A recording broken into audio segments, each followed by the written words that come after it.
And to kick off our second day, we are fortunate to have our next speaker.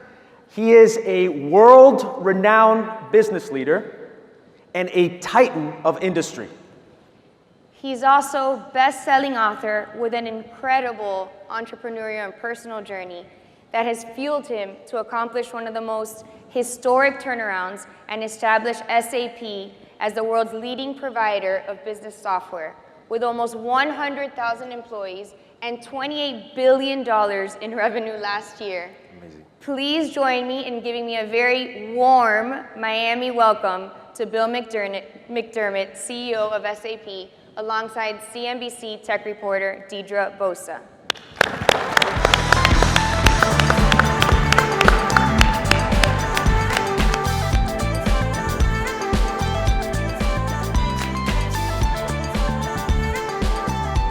Thank you so much, guys. Thank you. Thank you very much, Melissa.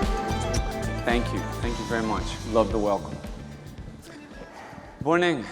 Good morning, everyone, and thank you for being here so early. I'm sure that some people in the audience enjoyed Miami and some of the Emerge events, so thank you for making it early. And I'm honored to be here with you, Bill. I'm excited to be with you, We were reminiscing backstage, and Bill was actually one of my very first interviews years ago in Europe with CNBC, and you remembered well, it was, I think, in a hallway or something. It was. Sometimes you do. We had fun. Yeah. Let's have fun today. So you guys are a little serious. You got to loosen up. Let's go. There we go. So I have with me your book. Thank you. And this is essentially where I want to start. I think that you have this amazing backstory, and it all started sort of with a $99 suit. Yeah. I think you've upgraded since then, if I can say so. But tell me about that. Tell me about your beginnings, how you knew that you wanted to get into business. Well, it all started with this Cornerstore. I traded in 3 part-time jobs to become a sole proprietor as a teenage entrepreneur. And I was just simplifying my life, just trying to get 100 hours in any way I could. I got lucky. I bought the store, $7,000, was $5,500, and then you add the interest, $7,000. You miss a single payment, everything you have is... Who gave you this loan? This is a guy who was basically the one who owned the gas station. So he had a gas station with a delicatessen. He didn't really care about the deli because he made a lot of money on the gas. And he said, look, I'm trying to sell it for $25,000. I said, I don't have $25,000. He said, give me 10. I don't have 10. Eventually, we landed on $5,500, $7,000 with interest. But the main thing is this. I had no stock. So I had to get all the vendors to trust me, give me the first order on consignment. I told them I'll never shop you. I will always pay you back. I don't want any favors. I opened up the business. I focused on a very simple principle, know your customer. But I had an unfair advantage. I had a sophisticated CRM system back then. You know what it was? It was a window pane. And I could see my customers coming from public transportation, they're walking. And my neighborhood was a little rough. A lot of blue-collar workers like my dad. They'd come in flush rich on Friday night, and they'd be broke by Sunday morning. So I just gave them credit. And there was a senior citizen complex about 1.5 blocks away from the store. My competition didn't deliver. I did. But the hardest part was getting the teenagers to walk 1.5 blocks past my biggest competitor, 7-Eleven, to my store. So one day I go down there and I see these kids waiting 40 at a time online to get into 7-Eleven. There's only 4 in the store. I'm like, hey, why are you all out here? There's a big store in there. They said, well, Bill, they think we're going to take things. I said, don't worry about that. Follow me to my store. So I bring them into my store 40 at a time. And at that time, there was... 40 at a time? 40 at a time. Come on in. Was it a big store, or were they sort of shoulder to shoulder? They were close, okay. But it was big enough. But I let them in 40 at a time. And at that time, anybody remember Asteroids and Pac-Man and those digital video games? You pump those quarters in all day. So the kids would play video games, have food, get treated very nicely. And at the end of a long day, one of the young people said to me, Bill, when we want to be treated with respect, have good food, play video games, we come to your store. And when we want to steal stuff, we go to 7-Eleven. So the whole So thing. you never had a problem with stealing because you knew all of them personally, right? So they felt guilty stealing from you. People will treat you how you treat them. And the lesson for a small business is the little one has to think about what the big one is either structurally unable to do or unwilling to do. And that was the niche for me. It was all about customer service, being ever loyal to those customers. And I thank goodness I had that opportunity. And so you paid the $7,000 with Well, interest what was amazing back. is this is about innovation, right? The video game room paid for the $7,000 loan in half a year. And it was over. And that's one new idea on an old kind of business. Innovation is everything. You have to come up with the idea that doesn't exist yet. Do things that others aren't even thinking of. That's where the breakthroughs are. With your story, I almost want to jump ahead many, many years to Qualtrics because I think there's some interesting parallels between looking at your consumer, but we won't go there just yet. Okay, we'll go I want whenever to you know want. what happened after the store. So I lived in a 1,000 square foot home. I'm the oldest of 4 kids. And our home always flooded. Anytime there was a northeast storm, the house would get a lot of water in it. The day of my interview, I had 4.5 feet of water in the downstairs of the house. My brother catches me on the 5th step from the bottom, basically puts me on his shoulder, takes me to the street where my dad's waiting for the car. The tide started to go down now. And I had that $99 suit on that day. I had just charged it at the mall. It was a big investment for me, by the way. I get into the car. My dad takes me to the railroad tracks. We're having a great conversation. I love my father. And I'm just getting out of the car, and I said, Dad, I just want to let you know. I guarantee you I'm coming home with my job. My employee badge will be in my pocket today. My father's like, Bill, you're a good guy. Don't put all that pressure on yourself. I said, I guarantee it. And companies don't usually hire right on the spot, especially someone. Well, that's true. That's exactly right. So I get in the railroad that day in Long Island. I read the annual report. The CEO is reinventing the company. You didn't say where you were going yet, I don't think. Xerox. I was going for the interview at Xerox. Why Xerox? Why did you desperately want a job at Xerox? It's a versus anywhere else? It's a great question. They were the ones that answered my direct mail campaign.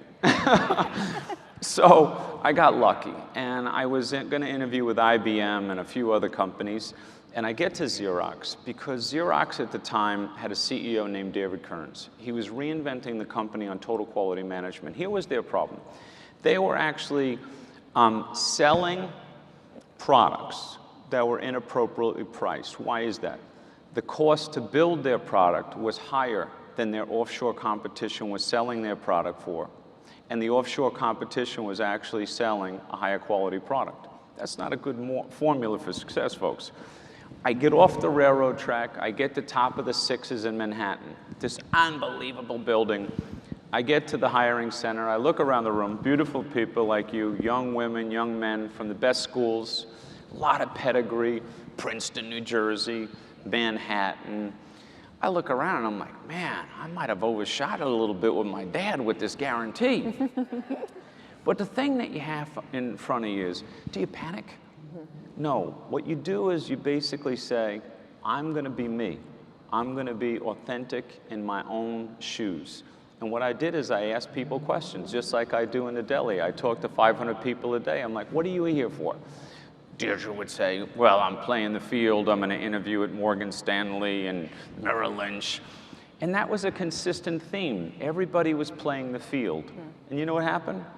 I got my superpower. You know why? Because I wanted it so much more than they did. You gotta want it more. Was that passion that came through? Unbelievable, I guess. I get to the last interview. They send me to the big boss, 9 West 57th, uptown. I get to the interview. I'm sitting on a bench outside with another fella, and I think they forgot us. I go to the secretary, Joanne Siciliano. I said, I just want Mr. Fullwood to know, he's the big boss, that I'm here. I'm in no rush. I'll wait all night. I just want him to know I'm here. I immediately get interviewed. As I'm walking into his office, I look at Central Park over his shoulder. He's a refined gentleman, really nice man. I realized at that moment I wasn't in a job interview. I was in a fight for my life. Because if I got that job on that day, I had a chance to control my destiny, my life. We have this unbelievable discussion, Deirdre, like you and I are having now. I got so excited that I, kind of probably said something a little off color, because at the end of the interview, he said to me, Bill, I want to thank you. It's been a great interview. You're a very interesting young man, have a lot of energy. The HR department will get in touch with you in the next couple of weeks. It's not good enough. Well, I need that employee badge in my pocket to show my father. Deirdre, I'm like, hey, look, have you ever heard that story before? The HR department's going to get in touch with you? And I said to him, Mr. Fullwood, I don't think you completely understand the situation, sir. Kind of tilts his head like, what's this kid up to? I said, I haven't broken a promise to my father in 21 years. I guaranteed him I'd have the job. I'd have the employee badge in my pocket when I got back to Long Island tonight. Looks at me again. He's like, Bill McDermott, if you haven't committed any crimes, you're hired. And I said, well, I certainly haven't committed any crimes, so you sure I'm hired? He goes, yes, I am. I kind of get up, walk around, pick him up. Lovely bear hug. You didn't really, did you? Oh, I really did. I put him down safely. He was okay. One way to get a job. He was okay. I shoot out to the elevator, go down 38 floors, run to 57th and 6th to a place called Bun and Burger, and I start throwing quarters in the phone. You actually had to do that. It wasn't that long ago, folks. Don't know what you're talking about. Right. A lot of people don't. I get my mom and dad on the phone. I said, Mom and Dad, get ready. We're going to party tonight. Break out the Corbel. I got the job. Now, for those of you that don't know much about Corbel, it is Long Island Cristal. So, getting a job with Bill McDermott now, a few years later, is that the way to do it? Come around the desk, give you a bear hug, say, you have to give me this job or I'm not leaving your office. Have you met people like this in your career now? Not many. You've never been picked up with a bear hug? No. No. But I have been bear hugged, and I'm comfortable with that. I think the whole thing, is you just got to be you, right? Yeah. And if somebody's 21 years old and their dream job is in front of them and they don't show energy, I'd be worried about them. Mm-hmm. So do you, in turn, take chances on people, give them their chances? Absolutely. I think what you're telling me is sort of an underdog story in several phases. It's the underdog story, but you have to remember, right? Once you get the job, that's where the real story begins. I remember getting this job, and I'm 21 years old. In that $99 suit you're talking about. And we're in Manhattan. We get a lead. I was selling office products at that time. Copiers, facsimile machines, believe it or not, Documentum, like workstations. They were a lot like today's modern PCs. Interesting. A lot of these ideas were around for a long time, but not necessarily activated. Electronic typewriters. So we get this one lead. Yeah. And the key to a lead, obviously, is how quickly you can get there. We couldn't get a cab. It's 85 degrees in the shade, 100% humidity. I shoot up 10 blocks, 5 avenues, with a copier on my back, an electronic typewriter, and a brochure-filled briefcase. I assume they're pretty big at this point in time. They're big, especially when it's on your back. I get there to a brownstone. I'm like, okay, this is great. I'm ready to hit the elevator button. There's no elevator. I go up 4 flights of stairs. Now I'm with the senior guy who's training me. We walk in, I look across the room, and there's this amazing woman, obviously the CEO, decked out in Chanel, very sharp, good eye contact. I'm like, this is gonna be good. I'm having a good feeling right now. What do you think happens next? A giant cat jumps on my shoulder and promptly proceeds to put its claws through my suit and my skin. I figured, hey, the skin's gonna heal, I'm 21, but I wasn't too sure about the claws coming out the other side of the suit. So I drop everything, I hold the cat. Beautiful cat, love the kitty. And she's looking at me, I said, love the kitty, this is a fantastic moment, and I didn't let the cat go. And she looks at me and she says, you really love animals, don't you? And I said, especially cats. That just dug its claws into me. And Garfield has nothing on this cat. So we have this great conversation. We're talking about animals, we're talking about life, and the senior guy said, Bill, isn't it about time you plugged in the machine kid and do the demo? And I asked the woman, I said, do you really need to see a demo? You see, because a copy machine, you plug it in the wall, there's a green button, you hit start, and it makes copy. Electronic typewriter, you plug it into the wall, and it's faster than the old one because it's electronic. Do you really need to see a demo? And she said, oh, no, honey, I'll take 2. Press real hard, keep the 3rd copy for yourself. We're down on the street now. The guy looks at me and he said, Bill, you're either going to be the CEO someday of Xerox or you're going to go to jail. I said, what is it with you people in jail? Are you fixated on prison systems? Amazing story was when I was in Puerto Rico. I know you were interested in Puerto Rico. Yeah, no, we want to go to Puerto Rico because you, again, faced some challenges. You did well. It's more so he did not go to jail. He was on his way Exactly. to becoming Well, actually, this individual that I was with on that day, when I was in Puerto Rico, called me up in the middle of the night to be a character witness for him because he got in a little bit of trouble in a drug sting, but that's besides the point. What an amazing life. I'm in Puerto Rico. I left Manhattan on top of the world. And they sent you to Puerto Rico essentially because it was a struggling business unit of Xerox, Yes. and they wanted you to go in and turn it around. But how did they respond to this brash American who likes to hug cats and give bear hugs? How did they respond to you? And what were some of the initial challenges you faced there? Clearly there were some. Yeah, I mean, you got to picture it this way, right? So I'm at the time kind of very well known in the New York arena and Xerox in the US. And of course, Puerto Rico is a commonwealth of the US, but I didn't speak Spanish. And I didn't know a lot about Puerto Rico at the time, but I did know that they were number 67 out of 67 businesses. So they kept coming in dead last every year. And I was wondering, is this a promotion or am I getting exiled to Puerto Rico? But what you learn is leaders that really are in service to other people and their companies don't just do things because it's right for them. They do things because they're needed. And when you take a high-risk assignment, a high-beta assignment, those are always the ones that have the highest rewards as well. So we make the decision to go to Puerto Rico. I get there for the first 2 weeks. Deirdre, people would say to me, what's he going to do? Where's the vision? Why isn't the American coming in and telling us what to do? And that's exactly the point. I spent 2 weeks listening to people. The people always know. And I said, what is so messed about this place? I said, you guys have taken coming in last to an art form level. You're so consistent at it. How are you doing it? Teach me. And they would say, basically, in the end, we want 3 things. We want a vision for where we need to go. We want motivation, so we're excited and passionate when we come to work. And the third thing, and perhaps most important, we want our Christmas party back. We like to dance, and we want our party back. And I said, well, what would the party look like? So we're in a meeting like this, and I report out to everybody. They said, well, it would be at the El San Juan Hotel. The women would be in cocktail dresses, the men in formal attire. We would dance until 3 o'clock in the morning, and Gilbertito Santa Rosa would be the entertainer.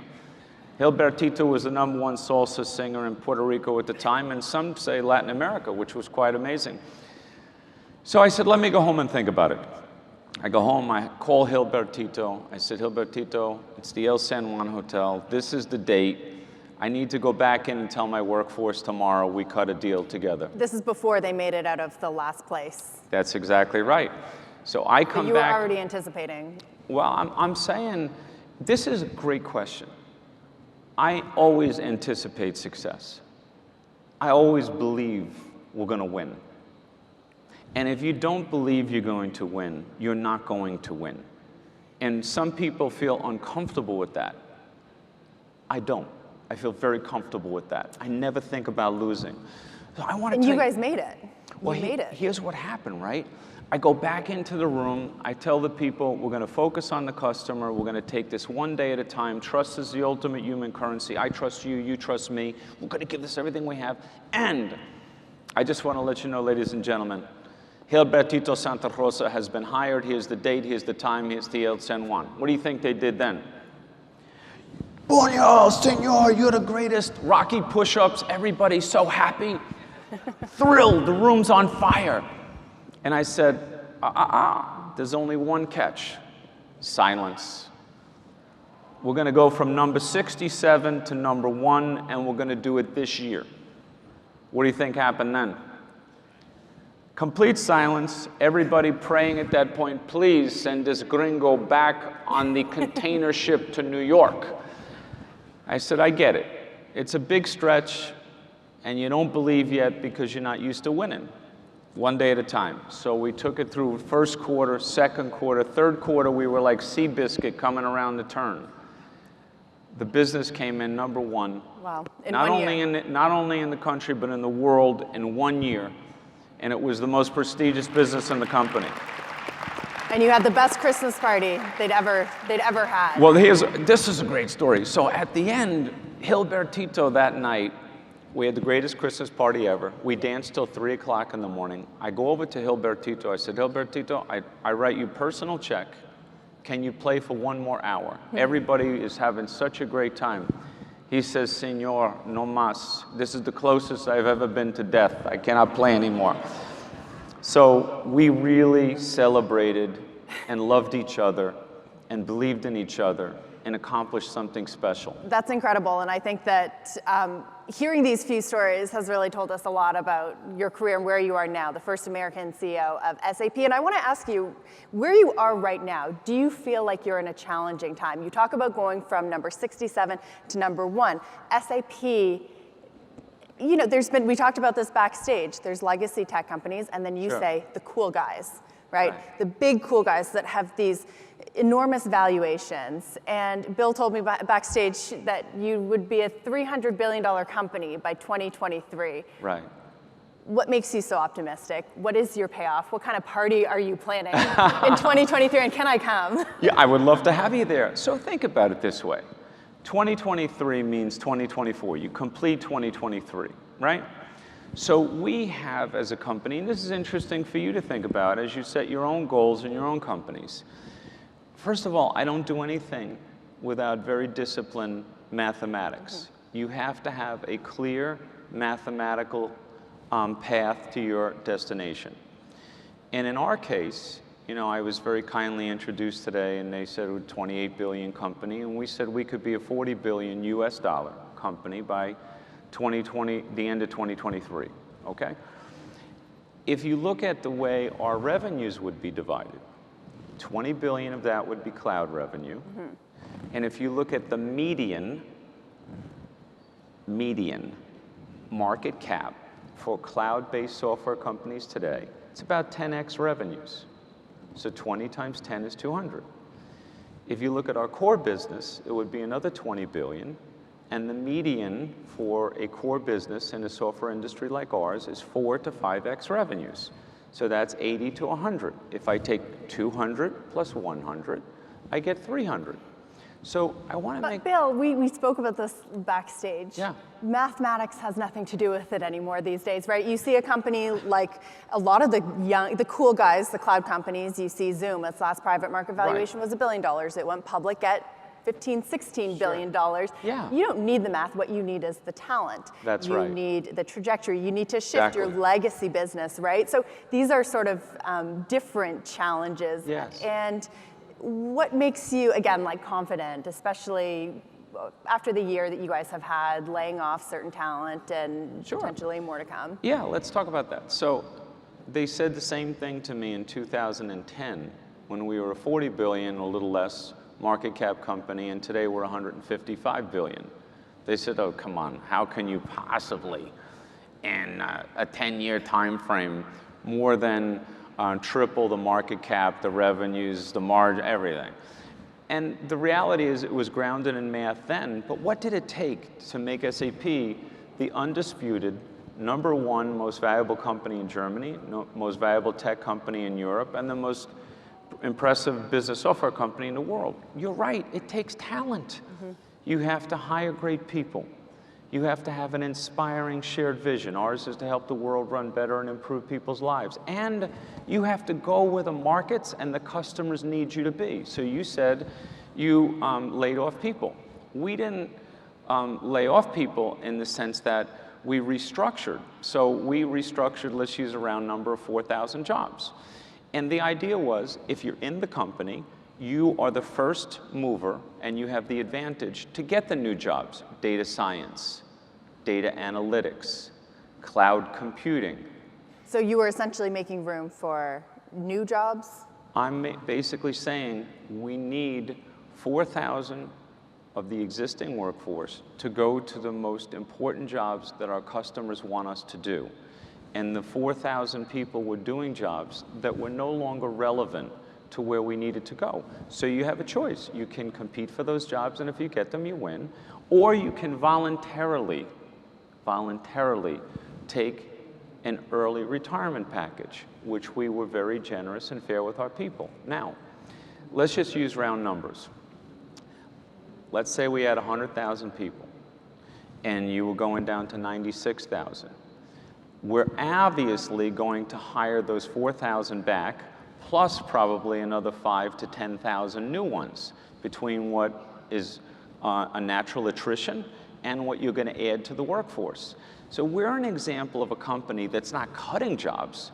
We're adding thousands of jobs, but we're doing it in artificial intelligence, machine learning, data analytics, data science, things that code great software or represent customer relationships.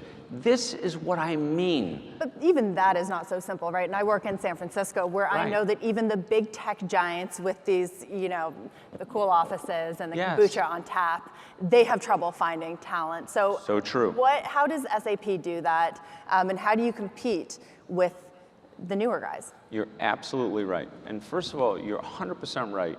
There is a global race for talent. We have done a few things very differently. One is we hire young people from university, and we train them in our own culture and in our own image.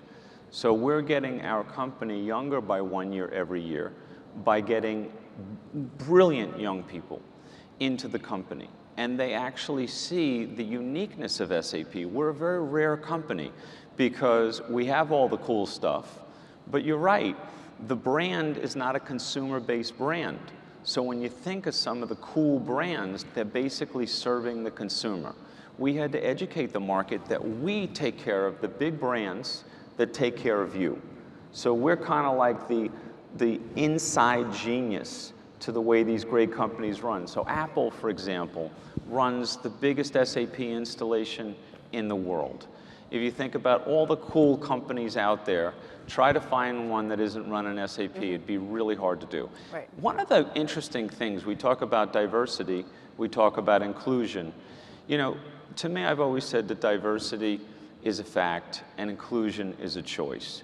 We have really doubled down on hiring women in our company, promoting women in our company. It shows in the results, but also things like neurodiversity.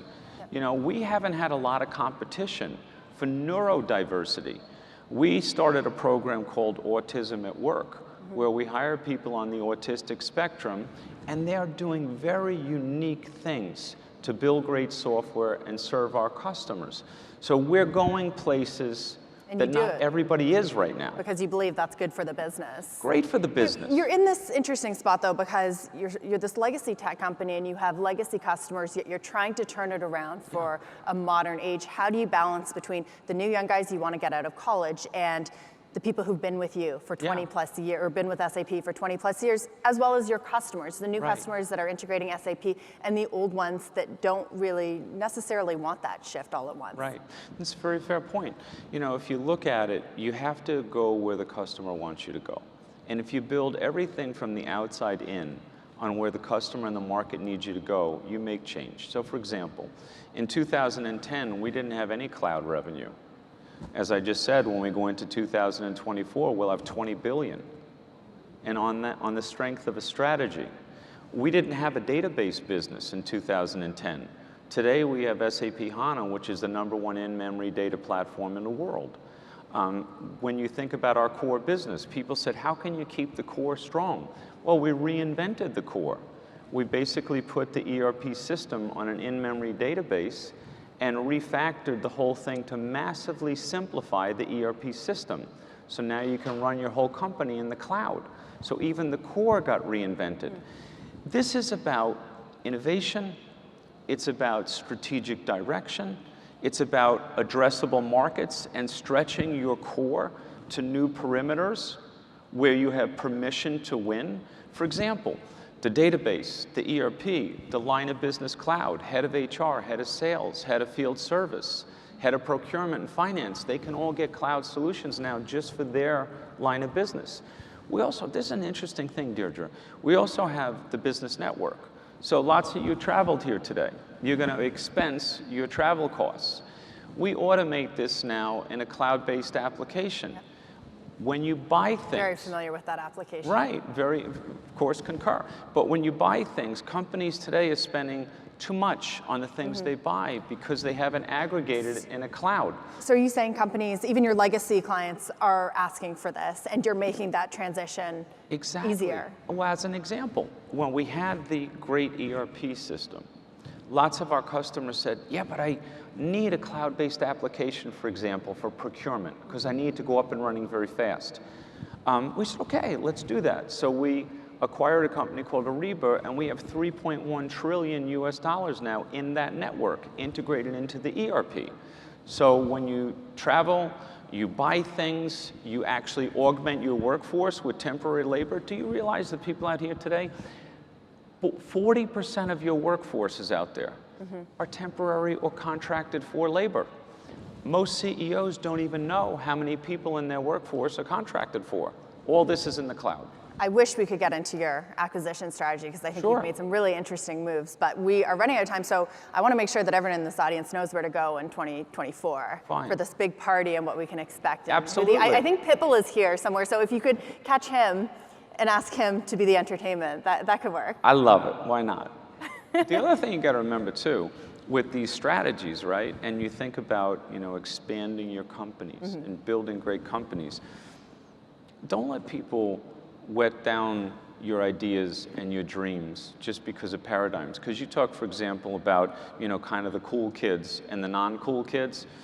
The cool kid is the customer and where the customer I think you guys needs are to go. Cool, just to be clear. Thank you. I think the legacy companies are cool. You've got a Microsoft that has a fantastic company, fantastic brand, great partner. That's another thing. You take the infrastructure as a service world today with the hyperscalers. Yeah. These hyperscalers need business software applications in those hyperscale clouds. So part of the strategy to grow companies and to keep customers and ecosystems healthy and happy is being open.